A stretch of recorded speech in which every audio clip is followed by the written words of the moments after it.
اب ذرا خاموش ہو جائیے گا پلیز.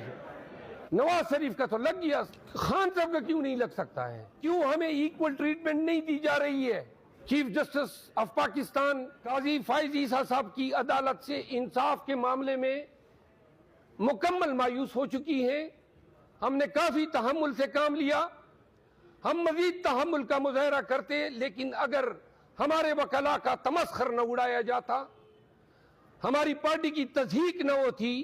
ہم جیلوں میں ہیں, جیلوں میں مزید رہیں گے. آپ ذرا خاموش ہو جائیں پلیز. جیلوں میں رہنے کو تیار ہیں, جیلوں میں جانے کو تیار ہیں. ہم کنٹمپٹ میں ہیں اور مزید کنٹمپٹ بھگتنے کو تیار ہیں. نہ تمسخر کی اجازت دے سکتے ہیں, نہ تضحیک کی اجازت دے سکتے ہیں, اور نہ ہمیں کوئی ریڈیکیول کریں.